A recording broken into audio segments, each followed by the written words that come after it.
وَإِذْ قَتَلْتُمْ نَفْسًا فَادَّارَأْتُمْ فِيهَا وَاللَّهُ مُخْرِجٌ مَا كُنتُمْ تَكْتُمُونَ۔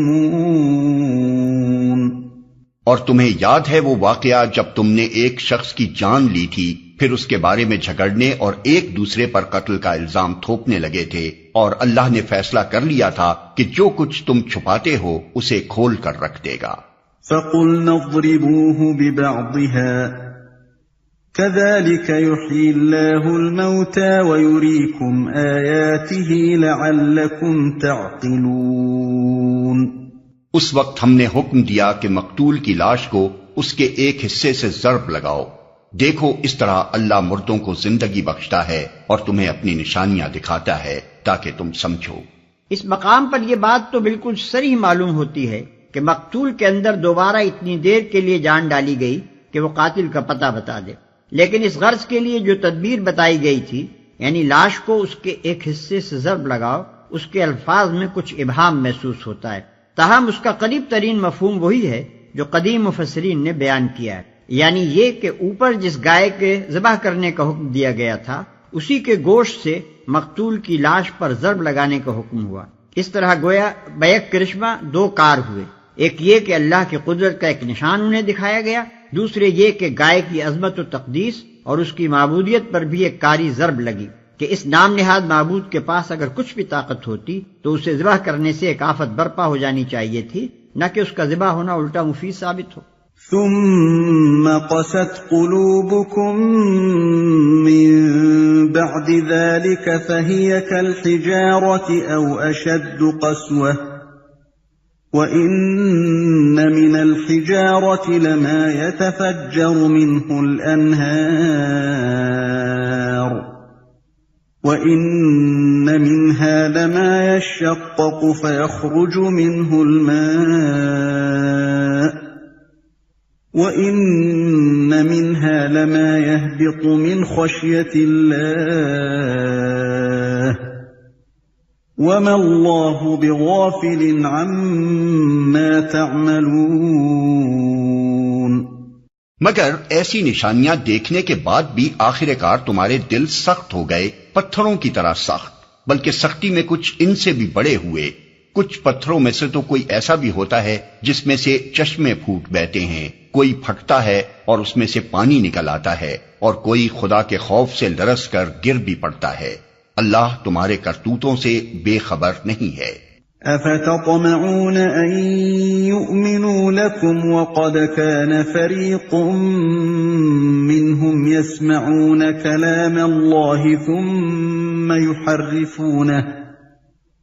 ثُمَّ يُحَرِّفُونَهُ مِن بَعْدِ مَا عَقَلُوهُ وَهُمْ يَعْلَمُونَ۔ اے مسلمانوں، اب کیا ان لوگوں سے تم یہ توقع رکھتے ہو کہ یہ تمہاری دعوت پر ایمان لے آئیں گے، حالانکہ ان میں سے ایک گروہ کا شیوا یہ رہا ہے کہ اللہ کا کلام سنا اور پھر خوب سمجھ بوجھ کر دانستہ اس میں تحریف کی۔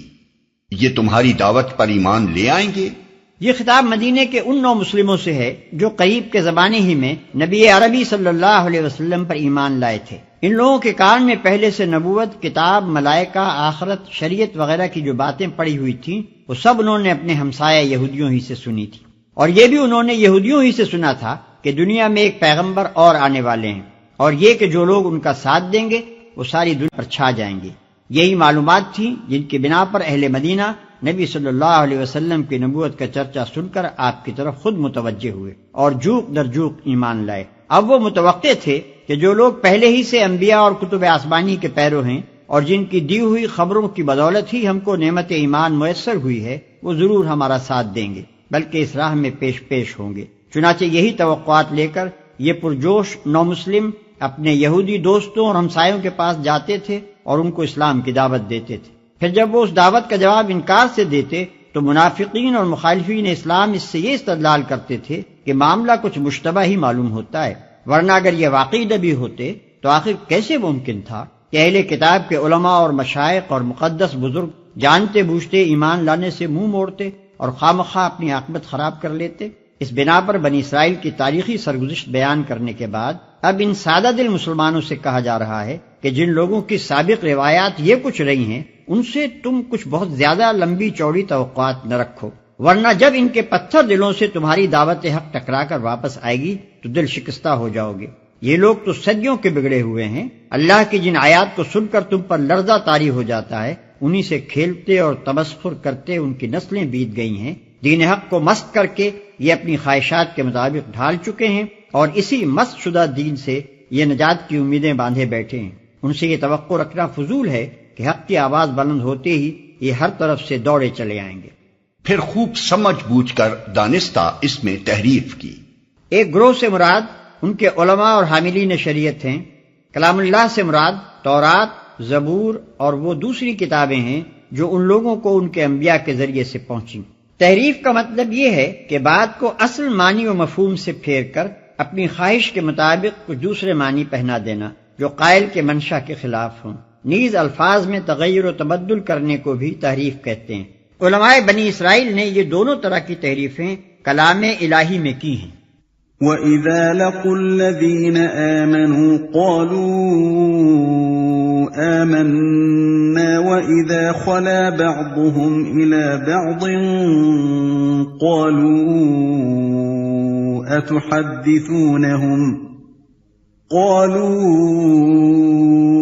أَتُحَدِّثُونَهُم بِمَا فَتَحَ اللَّهُ عَلَيْكُمْ لِيُحَاجُّوكُم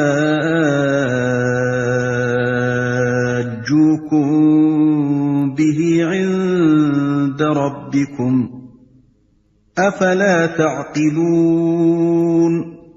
محمد رسول اللہ پر ایمان لانے والوں سے ملتے ہیں تو کہتے ہیں کہ ہم بھی انہیں مانتے ہیں، اور جب آپس میں ایک دوسرے سے تخلیے کی بات چیت ہوتی ہے تو کہتے ہیں کہ بے وقوف ہو گئے ہو۔ ان لوگوں کو وہ باتیں بتاتے ہو جو اللہ نے تم پر کھولی ہیں تاکہ تمہارے رب کے پاس تمہارے مقابلے میں انہیں حجت میں پیش کریں۔ یعنی وہ آپس میں ایک دوسرے سے کہتے تھے کہ تورات اور دیگر کتب آسمانی میں جو پیشین گوئیاں اس نبی کے متعلق موجود ہیں یا جو آیات اور تعلیمات ہماری مقدس کتابوں میں ایسی ملتی ہیں جن سے ہماری موجودہ روش پر گرفت ہو سکتی ہے، انہیں مسلمانوں کے سامنے بیان نہ کرو، ورنہ یہ تمہارے رب کے سامنے ان کو تمہارے خلاف حجت کے طور پر پیش کریں گے۔ یہ تھا اللہ کے متعلق ان ظالموں کے فساد عقیدہ کا حال۔ گویا وہ اپنے نزدیک یہ سمجھتے تھے کہ اگر دنیا میں وہ اپنی تحریفات اور اپنی حق پوشی کو چھپا لے گئے تو آخرت میں ان پر مقدمہ نہ چل سکے گا۔ اسی لیے بعد کے جملہ معترضہ میں ان کو تنبیہ کی گئی ہے کہ کیا تم اللہ کو بے خبر سمجھتے ہو؟ أَوَلَا يَعْلَمُونَ أَنَّ اللَّهَ يَعْلَمُ مَا يُسِرُّونَ وَمَا يُعْلِنُونَ۔ اور کیا یہ جانتے نہیں ہیں کہ جو کچھ یہ چھپاتے ہیں اور جو کچھ ظاہر کرتے ہیں اللہ کو سب باتوں کی خبر ہے۔ وَمِنْهُمْ أُمِّيُّونَ لَا يَعْلَمُونَ الْكِتَابَ إِلَّا أَمَانِيَّ وَإِنْ هُمْ إِلَّا يَظُنُّونَ۔ ان میں ایک دوسرا گروہ امیوں کا ہے جو کتاب کا تو علم رکھتے نہیں، بس اپنی بے بنیاد امیدوں اور آرزوؤں کو لیے بیٹھے ہیں اور محض وہم و گمان پر چلے جا رہے ہیں۔ یہ ان کے عوام کا حال تھا۔ علم کتاب سے کورے تھے، کچھ نہ جانتے تھے کہ اللہ نے اپنی کتاب میں دین کے کیا اصول بتائے ہیں، اخلاق اور شرع کے کیا قواعد سکھائے ہیں، اور انسان کی فلاح و خسران کا مدار کن چیزوں پر رکھا ہے۔ اس علم کے بغیر وہ اپنے مفروضات اور اپنی خواہشات کے مطابق گھڑی ہوئی باتوں کو دین سمجھے بیٹھے تھے اور جھوٹی توقعات پر جی رہے تھے۔ فَوَيْلٌ لِّلَّذِينَ يَكْتُبُونَ الْكِتَابَ بِأَيْدِيهِمْ ثُمَّ يَقُولُونَ هَذَا مِنْ عِندِ اللَّهِ لِيَشْتَرُوا بِهِ ثَمَنًا قَلِيلًا فَوَيْلٌ لَّهُم مِّمَّا كَتَبَتْ أَيْدِيهِمْ وَوَيْلٌ لَّهُم مِّمَّا يَكْسِبُونَ۔ پس ہلاکت اور تباہی ہے ان لوگوں کے لیے جو اپنے ہاتھوں سے شرع کا نوشتہ لکھتے ہیں، پھر لوگوں سے کہتے ہیں کہ یہ اللہ کے پاس سے آیا ہوا ہے تاکہ اس کے معاوضے میں تھوڑا سا فائدہ حاصل کر لیں۔ ان کے ہاتھوں کا یہ لکھا بھی ان کے لیے تباہی کا سامان ہے اور ان کی یہ کمائی بھی ان کے لیے موجب ہلاکت۔ تھوڑا سا فائدہ حاصل کر لیں۔ یہ ان کے علماء کے متعلق ارشاد ہو رہا ہے۔ ان لوگوں نے صرف اتنا ہی نہیں کیا کہ کلام الہی کے معنی کو اپنی خواہشات کے مطابق بدلا ہو، بلکہ یہ بھی کیا کہ بائبل میں اپنی تفسیروں کو، اپنی قومی تاریخ کو، اپنے اوہام اور قیاسات کو، اپنے خیالی فلسفوں کو اور اپنے اجتہاد سے وضع کیے ہوئے فقہی قوانین کو کلام الہی کے ساتھ خلط بلط کر دیا، اور یہ ساری چیزیں لوگوں کے سامنے اس حیثیت سے پیش کی کہ گویا یہ سب اللہ ہی کی طرف سے آئی ہوئی ہیں۔ ہر تاریخی افسانہ، ہر مفسر کی تعویل، ہر متکلم کا الہیاتی عقیدہ اور ہر فقیہ کا قانونی اجتہاد جس نے مجموعہ کتب مقدسہ یعنی بائبل میں جگہ پالی، اللہ کا قول ورڈ آف گاڈ بن کر رہ گیا، اس پر ایمان لانا فرض ہو گیا اور اس سے پھرنے کے معنی دین سے پھر جانے کے ہو گئے۔ وَقَالُوا لَن تَمَسَّنَا النَّارُ إِلَّا أَيَّامًا مَّعْدُودَةً قُلْ أَتَّخَذْتُمْ عِندَ اللَّهِ عَهْدًا فَلَن يُخْلِفَ اللَّهُ عَهْدَهُ أَمْ تَقُولُونَ عَلَى اللَّهِ مَا لَا تَعْلَمُونَ۔ وہ کہتے ہیں کہ دوزخ کی آگ ہمیں ہرگز چھونے والی نہیں، الا یہ کہ چند روز کی سزا مل جائے تو مل جائے۔ ان سے پوچھو کیا تم نے اللہ سے کوئی عہد لے لیا ہے جس کی خلاف ورزی وہ نہیں کر سکتا؟ یا بات یہ ہے کہ تم اللہ کے ذمے ڈال کر ایسی باتیں کہہ دیتے ہو جن کے متعلق تمہیں علم نہیں ہے کہ اس نے ان کا ذمہ لیا ہے، الا یہ کہ چند روز کی سزا مل جائے تو مل جائے۔ یہ یہودیوں کی عام غلط فہمی کا بیان ہے جس میں ان کے عامی اور عالم سب مبتلا تھے۔ وہ سمجھتے تھے کہ ہم خواہ کچھ کریں، بہرحال چونکہ ہم یہودی ہیں لہذا جہنم کی آگ ہم پر حرام ہے، اور بالفرض اگر ہم کو سزا دی بھی گئی تو بس چند روز کے لیے وہاں بھیجے جائیں گے اور پھر سیدھے جنت کی طرف پلٹا دیے جائیں گے۔ بَلَى مَن كَسَبَ سَيِّئَةً أَحَاطَتْ بِهِ خَطِيئَتُهُ فَأُولَئِكَ